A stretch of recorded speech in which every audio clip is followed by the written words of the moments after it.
तो next week से हम लोग वही करेंगे। नेक्स्ट वीक से तो तुम लोग क्लास का ऐसे बाकी क्लास का हम कल ही से स्टार्ट कर देंगे वो काम करना।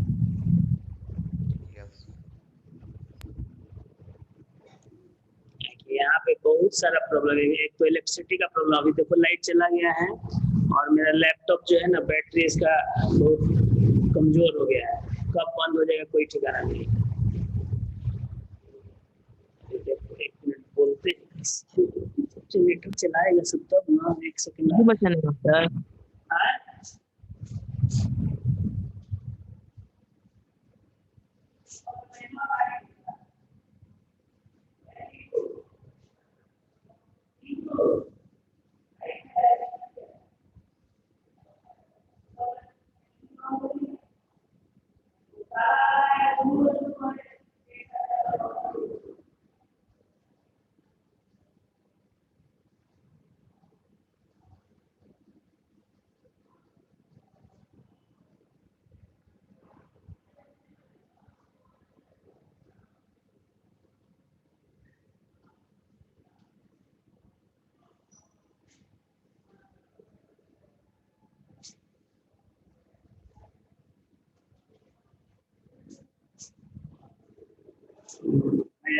नीचे से काट के आराम से बैठ जा रहा है सब। चलो जी, तो हम लोग का बस एक ही चैप्टर बचा हुआ है, स्ट्रक्चर ऑफ एटम।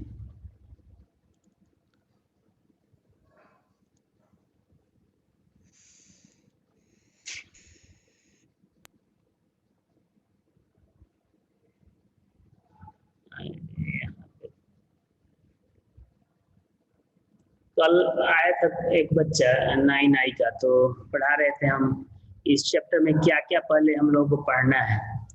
ठीक है, पहले उसके बारे में बता रहे थे क्या क्या पढ़ना है। जैसे हम लोग पढ़े कि एटम, इसके पहले लेसन में कि एटम क्या है, मोलिक्यूल क्या है, आयंस क्या है, फिर आपको एटॉमिक मास क्या है, मोलिकुलर मास क्या है, फॉर्मूला यूनिट मास क्या है, केमिकल फॉर्मूला कैसे बनाएंगे लिखेंगे, और मोल कंसेप्ट के बारे में पढ़ना। इस चैप्टर में हम लोग को पढ़ना है कि एटम तो हम लोग को मालूम होगा कि क्या है, लेकिन एटम का स्ट्रक्चर कैसा है। तो उस मतलब कि जैसे डाल्टन की थ्योरी, कल हम लोग बात कर रहे थे ना कि डाल्टन के थ्योरी का जो ड्रॉबैक्स वो नहीं पढ़े थे हम लोग। Yes sir. तो पहले उसको हम लोग बात करके खत्म कर लेते हैं। डाल्टन की थ्योरी में, एक सेकंड हम उसको शेयर करते हैं।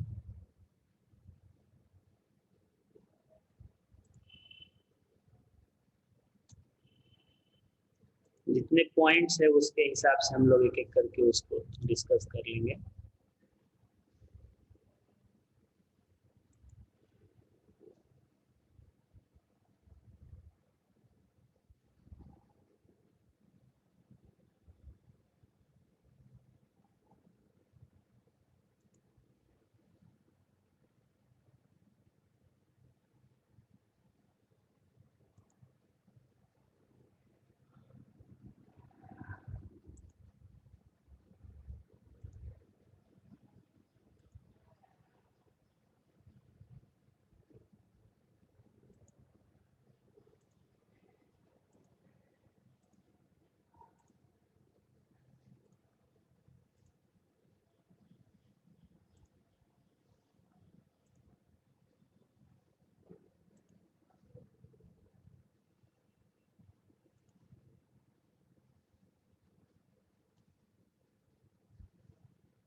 आया स्क्रीन पे?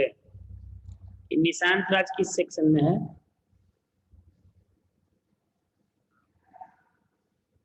यस सर, आ गया। निशांत राज किस सेक्शन में है? शायद आई में है सर। आई का कोई बच्चा है जी? निशांत राज है इसमें तुम लोग क्लास में कोई?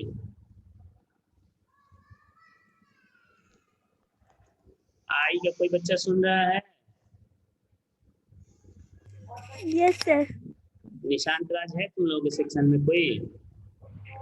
यस यस सर है।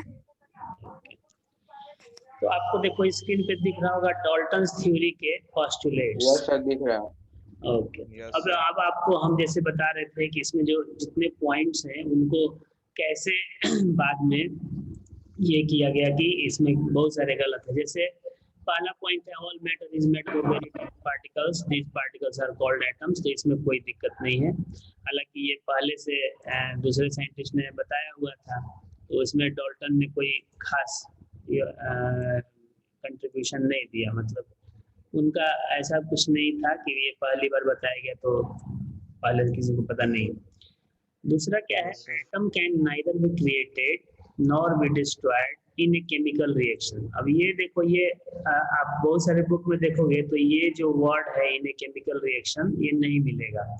तो अगर ये नहीं लिखते हैं, ये बाद में मॉडिफाई किया गया, उनके थ्योरी को बाद में मॉडिफाई किया गया। अगर सिंपली बोलते हैं कि atoms can neither be created nor be destroyed, तो अब इसमें आपको कंट्रडिक्शन हो जाएगा। एटम बम जानते हैं, atom bomb? Yes sir, nuclear reaction से होता है। तो एटम बम में क्या होता है, आपको यूरेनियम होता है। हाँ, यूरेनियम का, जिसका कि 92 एटॉमिक नंबर, और आपको इसको ऐसे नहीं लिख के पड़ेगा,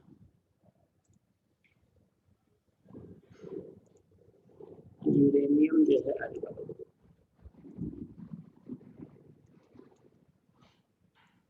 यूरेनियम है, इसका 92 एटॉमिक नंबर होता है और मास नंबर जो है वो 235। इसका आइसोटोप्स होते हैं, आइसोटोप्स भी पढ़ना हम लोग को पढ़ाएंगे, दिख नहीं रहा है अच्छे से सर। मास नंबर क्या होता है बता रहे हैं।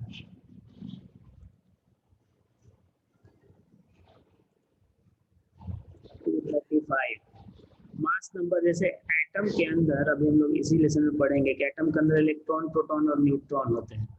तो जो आपको नंबर ऑफ प्रोटॉन्स होते हैं उनको बोलते हैं एटॉमिक नंबर्स, एटॉमिक नंबर, और जो number of proton plus neutron होता है उसको बोलते हैं मास नंबर। तो एक न्यूक्लियर एटॉमिक मास नहीं, मास नंबर, एटॉमिक मास अलग चीज होता है, वो तो हम लोग पढ़ लिए कि कार्बन के C12 एटम के 1 एटम के मास के बराबर भाग से जितना गुना भारी होगा वो एटॉमिक मास का होता है। तो यूरेनियम पे जब एक स्लो मूविंग न्यूट्रॉन का अटैक कराया जाता है, ठीक है ना, न्यूट्रॉन का चार्ज 0 होता है और मास 1 होता है, तो क्या होता है कि ये जो यूरेनियम है ये बेरियम में प्लस क्रिप्टन में और टूटता है, यानी नए एटम बने और साथ में फिर 3 न्यूट्रॉन बनते हैं। इसके बारे में 8 क्लास में हम बताएंगे। हाँ बोलो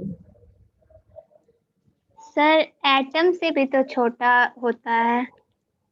एटम से छोटा नहीं होता, एटम के अंदर फंडामेंटल, जैसे एटम क्या है, अगर हम लोग बोले कि हमारे बॉडी का सबसे छोटा यूनिट क्या है तो क्या आंसर दोगे? बोलो, किसी लिविंग क्रिएचर का सबसे छोटा यूनिट क्या है? सेल। लेकिन आपको पता है कि वो सेल भी मॉलिक्यूल से बना होता है ना? सेल किससे बना होता है? मॉलिक्यूल से। और केमिस्ट्री में आप पढ़े हैं कि मॉलिक्यूल किससे बना होता है? एटम से।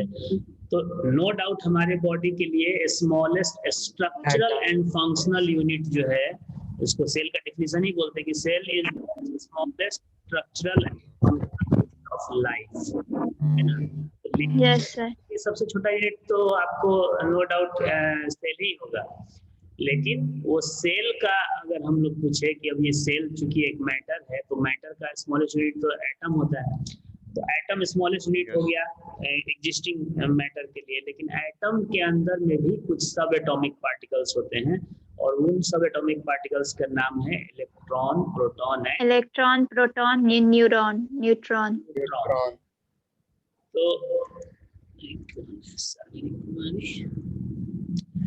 तो ये पहला जो इनका पॉइंट था कि atoms can neither be created nor be destroyed. तो atom can be created and can be destroyed in a nuclear reaction. Chemical reaction में तो नो डाउट नहीं भी बन सकता है, नहीं डिस्ट्रॉय हो सकता है, लेकिन न्यूक्लियर रिएक्शन में पॉसिबल है। बाद में इलेक्ट्रॉन प्रोटॉन का इन्वेंशन हुआ, तो सर इनका पहला पॉइंट भी तो गलत हो सकता है ना? नहीं, आपको मैटर के केस में लेंगे तो वो सबसे छोटा जो पार्टिकल है वो एटम ही है। अब वो चूंकि एटम के कंस्टिट्यूएंट पार्टिकल्स है ना, तो ऐसा नहीं कि खाली इलेक्ट्रॉन से कोई मैटर बन जाएगा, या खाली प्रोटॉन से कोई मैटर बन जाएगा, या खाली न्यूट्रॉन से कोई मैटर बन जाएगा। अब हाइड्रोजन की बात करते हैं हम लोग, हाइड्रोजन में तो न्यूट्रॉन नहीं होता है, इलेक्ट्रॉन प्रोटॉन ही सिर्फ होता है, यस तभी तो वो एटम है ना। Yes sir.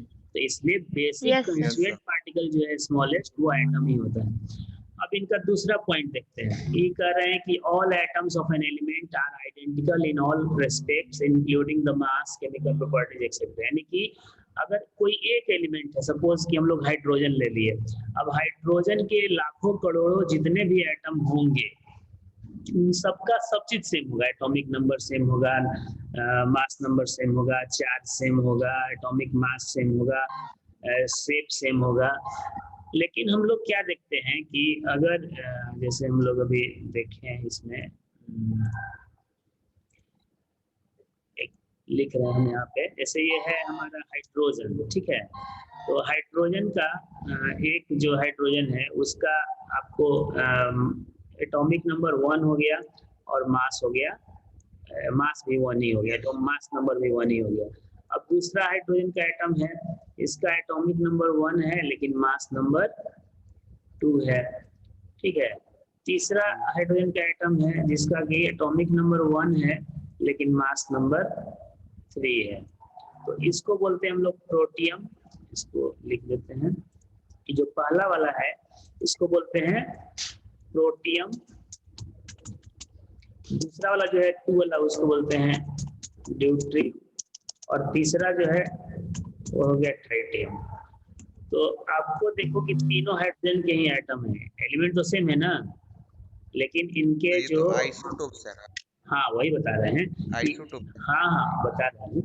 तो ये तीनों सेम एलिमेंट के एटम है लेकिन इनका मास नंबर डिफरेंट है, जिसको कि आइसोटोप्स हम लोग बोलते हैं, पढ़ेंगे हम लोग इस लेसन में।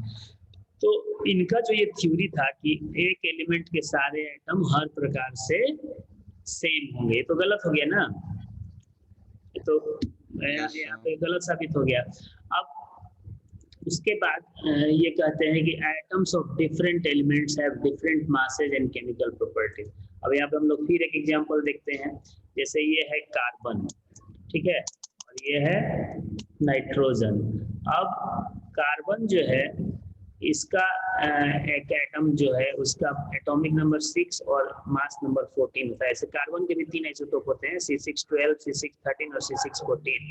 और नाइट्रोजन जो है उसका एटॉमिक नंबर 7 और मास होता है, कितना होता है जी मास? मास नंबर 14 होता है।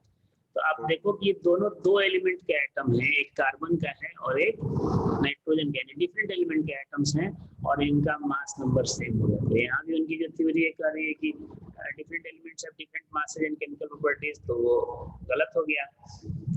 उसके बाद कहते हैं कि atoms of different elements combine in whole number ratio to form compound. POP, plaster of Paris, नाम सुना है? Yes sir. फॉर्मूला कोई बता सकता है? Calcium carbonate. ना कैल्शियम कार्बोनेट।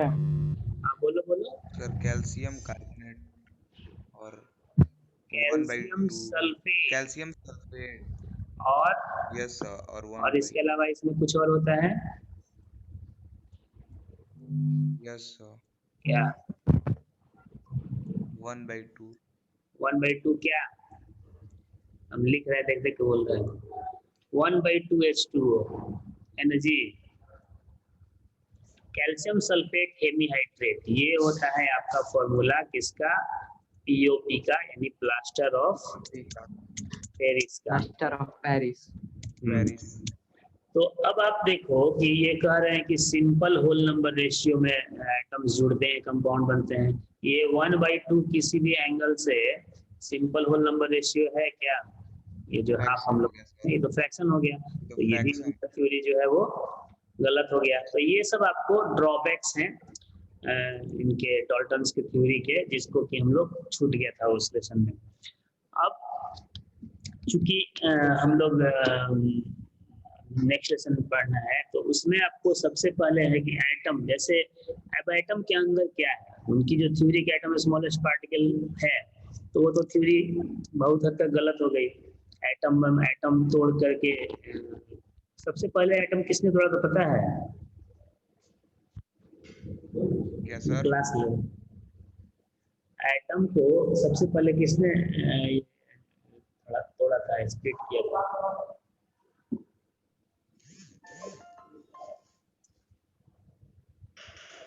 ऑटो हन, नाम सुना है? नहीं। सर ऑटो हन नाम के एक साइंटिस्ट थे जिन्होंने एटम को स्प्लिट किया और एटम बम उसी से पे बना। तो एटम डिविजिबल है, यानी उसको तोड़ा भी जा सकता है, और तोड़ा जाएगा तो उसके अंदर कुछ ना कुछ होगा ना। तो उसके अंदर कुछ चार्ज पार्टिकल्स होते हैं। जैसे आप प्लास्टिक की कंघी है, उसको अगर बालों में रगड़ते हैं, ये तो सब लोग सुने भी होंगे, देखे भी होंगे, किए भी होंगे बचपन में, कि प्लास्टिक कागज के छोटे छोटे टुकड़े हम लोग फाड़ के रख लेते थे टेबल वेबल पे, और कंघी बालों में रगड़ के और उसको जब ले जाते थे तो वो जो प्लास्टिक कागज के टुकड़े हैं वो कंघी में चिपक जाते हैं, अट्रैक्ट हो जाते हैं। ऐसा क्यों होता है? फिजिक्स का चीज है।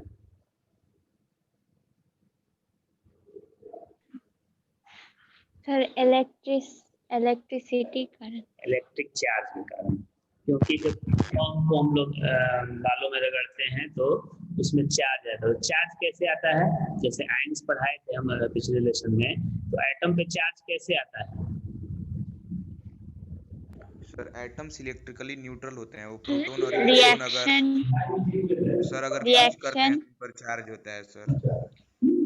यूज करते हैं प्रोटॉन और इलेक्ट्रॉन तो चार्ज आता है सर। हाँ, प्रोटॉन नहीं, सिर्फ इलेक्ट्रॉन। तो या सर ये इलेक्ट्रॉन ये बात पता चला कि इलेक्ट्रॉन होते हैं, लूज करते हैं तो आयन बनता है। सबसे पहले लोगों ने ऑब्जर्व किया ऐसे ही कुछ घटना, जैसे एबोनाइट के रड को सिल्क क्लॉथ पे, एम्बर क्लॉथ पे रगड़ के एम्बर रड को और सिल्क के प्लास्टिक ले जाते हैं तो चिंगारी जैसे निकलने लगती है, या प्लास्टिक फॉर्म को रगड़ के। ये मोहित तुम्हारा साउंड आ रहा है जी? मोहित आ रहा है कि मेरे ही? तो वो आपका ही है सर, मेरा नहीं। अच्छा ठीक। तो वो ऑब्जर्वेशन के आधार पे लोगों ने अनुमान लगाया कि एटम में ऐसा कुछ तो है जिसके ट्रांसफर से उस पर चार्ज आ जा रहा है। तो उसके बारे में बहुत सारे साइंटिस्ट ने रिसर्च किया। उसमें थॉमसन जो थे, जे थॉमसन, वो सबसे पहले वैज्ञानिक हुए जिन्होंने बताया कि एटम में एक चार्ज पार्टिकल होता है। उस पे कैसा चार्ज होता है? तो निगेटिव चार्ज होता है, और उसके फ्लो से, यानी कि उसके आने जाने से, ट्रांसफर होने से ही एटम पे चार्ज डेवलप होता है। और उस पार्टिकल का उन्होंने नाम दिया सर इलेक्ट्रॉन। जब एटम हाँ बोलो। सर एटम जब इलेक्ट्रिकली न्यूट्रल होता है तो सर उसमें चार्ज कैसे आ गया सर? अब वही तो बता रहे हैं ना, अभी ये पहली स्टेप हुई, शुरुआत, कि एटम में कुछ तो है जिसके ट्रांसफर के कारण वो एटम जो है वो चार्ज हो जा रहा है। तो वो खोज हो गया कि इलेक्ट्रॉन हो गया। जे थॉमसन ने उसका नाम ये एनोड रेज रखा, फिर सॉरी कैथोड रखा, उसका नाम, पार्टिकल का नाम इलेक्ट्रॉन रखा। वो सब एक्सपेरिमेंट हम लोग देखेंगे अभी अगले सप्ताह में। तो चलो मान लेते हैं कि इलेक्ट्रॉन सर को खोज होगी। बोलो। वो सारा सर बताएंगे उनको डिटेल कैसे में। पता चला कि उस पर नेगेटिव चार्ज है?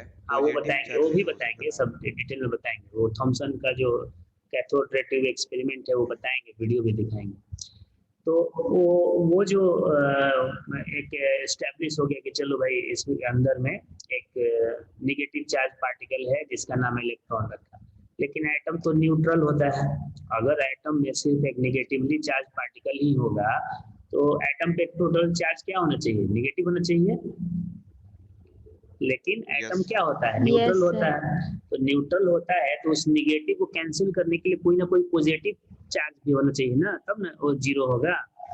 तो यस सर। उसके यस सर। उसका यस खोज हुआ यस तो सर। पता चला कि एटम में इलेक्ट्रॉन के अलावा एक और चार्ज पार्टिकल होता है जिसपे पॉजिटिव चार्ज होता है, और जितने इलेक्ट्रॉन होते हैं उतने ही प्रोटॉन भी होते हैं। इसलिए दोनों एक दूसरे के चार्ज को कैंसिल कर देते हैं और वो हो जाता है आपका न्यूट्रल। तो चलो इलेक्ट्रॉन खोज हो गया, न्यूट्रल। प्रोटॉन की खोज हो गया। प्रोटॉन की खोज गोल्डस्टीन ने की। उसके बाद सर हमेशा इलेक्ट्रॉन जितना रहेगा उतना ही प्रोटॉन होगा। हाँ हाँ, क्योंकि इलेक्ट्रॉन और मतलब न्यूट्रल स्टेट में जब एटम रहेगा तो इलेक्ट्रॉन और प्रोटॉन बराबर होंगे, लेकिन एटम जब चार्ज होगा, क्या है जी, किसको इसको जमा करना है कॉपी, उधर होंगे उस बिल्डिंग में। तो जब एटम न्यूट्रल होगा उसी केस में इलेक्ट्रॉन और प्रोटॉन बराबर होंगे, लेकिन जब एटम रिएक्शन करेगा, जब कंबाइंड स्टेट में जाएगा, तो इलेक्ट्रॉन या तो लूज करेगा या तो गेन करेगा या फिर ट्रांसफर करेगा, तब बराबर नहीं होंगे। कहते हैं कि जब बॉन्ड बनेगा तब इलेक्ट्रॉन का नंबर घटेगा बढ़ेगा, प्रोटॉन का तो सेम ही रहेगा। प्रोटॉन गेन या लूज नहीं कर सकता है हाँ सर, इलेक्ट्रॉन गेन करता है या लूज, प्रोटॉन नहीं कर सकता है नहीं, गेन या लूज एटम। क्योंकि देखो अभी हम लोग जब स्ट्रक्चर ऑफ एटम पढ़ेंगे तो उसमें बताता है रदरफोर्ड थ्योरी में, क्लास यस सर। तो रदरफोर्ड थ्योरी में कहा जाता है कि एटम के अंदर में एक न्यूक्लियस, एक पॉजिटिवली चार्ज पार्टिकल स्पेस है जहाँ पे प्रोटॉन रहता है। रदरफोर्ड की थ्योरी के समय न्यूट्रॉन की खोज नहीं हुई थी, तो पॉजिटिव चार्ज पार्टिकल यानी कि प्रोटॉन्स रहते हैं। तो प्रोटॉन्स रहते हैं तो न्यूक्लियस कितना बड़ा होगा, तो एक तो एटम इतना छोटा होता है कि उसका इमेजिन करना बहुत मुश्किल काम है। अब सोचो कि उसमें न्यूक्लियस कितना छोटा है, तो उन्होंने बताया कि अगर मतलब वर्चुअल आप समझो कि अगर एक क्रिकेट का ग्राउंड है जिसका रेडियस 30 किलोमीटर का है, 30 किलोमीटर मतलब कि इधर से चले जाओ तो बेहटा पार हो जाएगा, इधर बिहिया पार हो जाएगा, इधर को लग रहा है कि विक्रमगंज के आस पास मतलब 30 किलोमीटर का रेडियस समझ लो कि पूरा एक सर्किल है, वो ग्राउंड है। और उस ग्राउंड में एक क्रिकेट का बॉल जो है, जो ड्यूज वाला बॉल होता है, सीजन बॉल, अगर उसको रख दिया जाए तो दिखेगा ऊपर से, यानी कि पूरा ग्राउंड हम लोग को एक साथ दिखे 30 किलोमीटर का, और उसमें एक छोटा सा बॉल रखा हुआ है। तो अगर एटम वो ग्राउंड है तो जो बॉल है वो न्यूक्लियस है, इतना छोटा होता है। अब समझो कि उसमें से प्रोटॉन को निकालना है, तो इलेक्ट्रॉन को ही निकालने में बहुत मुश्किल होता है, एनर्जी की जरूरत होती है बहुत ज्यादा। अब प्रोटॉन को सेल न्यूक्लियस में से निकालना मतलब नेक्स्ट टू इम्पॉसिबल वर्क है, तो इसलिए प्रोटॉन का लेन देन नहीं होता है, क्योंकि न्यूक्लियस ही डिस्ट्रॉय हो जाएगा तो फिर एटम बचेगा कहाँ, तो फिर तो एटम खत्म, दूसरा एटम बनेगा या फिर वो कोलैप्स हो जाएगा। तो इसलिए प्रोटॉन का लेन देन नहीं होता है, सिर्फ इलेक्ट्रॉन का लेन देन होता है। तो दो पार्टिकल की खोज हो गई। न्यूक्लियस के बाहर होता है प्रोटॉन? नहीं, न्यूक्लियस के अंदर होता है, न्यूक्लियस के अंदर होता है। जैसे हमारा जो सोलर सिस्टम है उसका सेंटर कौन है, क्या है, सन है, और सन ही अल्टीमेट सोर्स ऑफ एनर्जी है। तो समझो कि हमारा जो एटम है वो सोलर सिस्टम है, और सन जो है उसका न्यूक्लियस है, ऐसा न्यूक्लियस जो है उस सोलर सिस्टम का सन है। और बाकी के जो प्लैनेट जो सन का रिवोल्यूशन करते हैं उस तरह से इलेक्ट्रॉन अपने अपने ऑर्बिट में करते हैं, उस तरह से इलेक्ट्रॉन्स भी जो हैं वो न्यूक्लियस का रिवोल्यूशन करते हैं अपने अपने ऑर्बिट में और अपने अपने एक्सिस पे। ठीक है, बिल्कुल सोलर सिस्टम की तरह ही स्ट्रक्चर है वो न्यूक्लियस का, एटम का। तो अभी हम बता रहे थे कि इलेक्ट्रॉन की खोज हो गई, प्रोटॉन की खोज हो गई, न्यूट्रॉन की खोज कैसे हुई? न्यूट्रॉन तो चार्ज ही नहीं है, न्यूट्रॉन को कोई चार्ज होता है क्या सर? न्यूट्रॉन एक पार्टिकल है, तो न्यूट्रॉन का नाम क्यों पड़ा? क्योंकि वो न्यूट्रल है। न्यूट्रल यानी इसमें कोई चार्ज जीरो है, जीरो है, लेकिन मास उसका है। मास जो है न्यूट्रॉन का वो अभी हम सब पढ़ेंगे हम लोग इस लेसन में, आज तो इंट्रोडक्शन से बोला। तो प्रोटॉन के मास के लगभग बराबर होता है। न्यूट्रॉन का जो मास है वो प्रोटॉन के मास के ऑलमोस्ट इक्वल होता है। प्रोटॉन का मास कितना होता है बताएंगे वो सब, उसका रिलेटिव मास भी बताएंगे और एब्सोल्यूट भी बताएंगे, वो टेबुलर फॉर्म में बता देंगे, उसको नोट कर याद करके रखोगे। अभी फिलहाल हम लोग इंट्रोडक्शन खत्म करते हैं क्योंकि टाइम 5 मिनट और बचा हुआ है। तो न्यूट्रॉन की खोज कैसे हुई ये बता रहे थे कि चैडविक नाम के एक साइंटिस्ट थे, जेम्स चैडविक। तो जैसे वो देखे कि एटम का जब हम लोग ये करते हैं तो एटॉमिक मास का मतलब क्या हुआ? जैसे अगर हम लोग बोले कि हमारी बॉडी का मास जो है वो 60 केजी है, तो 60 केजी का मतलब क्या हुआ? किस चीज का मास हुआ? बॉडी का। बॉडी किस चीज से बनी है? तो बोन्स है, मसल्स हैं, सेल्स, ब्लड है, वाटर है, मतलब जो भी हमारे सिस्टम, कंस्टिट्यूएंट पार्टिकल्स हैं बॉडी के, उन सारे के मास को अगर जोड़ देंगे तो हमारी बॉडी का मास आ जाएगा। Yes yes sir. तो अगर एटम में सिर्फ इलेक्ट्रॉन और प्रोटॉन हैं, तो इलेक्ट्रॉन और प्रोटॉन जितने हैं उसमें उन सबका मास को अगर जोड़ देंगे तो एटम के मास के बराबर होना चाहिए। Yes sir. यस लेकिन एक्सपेरिमेंटली ये पाया गया कि मैक्सिमम एटम्स में जो एटम का मास है वो इलेक्ट्रॉन और प्रोटॉन के मास के जो सम है उसका दुगना या दुगना से ज्यादा हो रहा है। तो क्यों ज्यादा हो रहा है, अब इसके बारे में पता चलिए कि आखिर ऐसी क्या बात है कि इलेक्ट्रॉन प्रोटॉन का मास जोड़ दिए लेकिन एटम का मास इससे दुगना आ रहा है या दुगना से भी ज्यादा आ रहा है, किसी किसी केस में 3 गुना से भी ज्यादा आ रहा है। सर, उसमें न्यूट्रॉन नहीं होगा।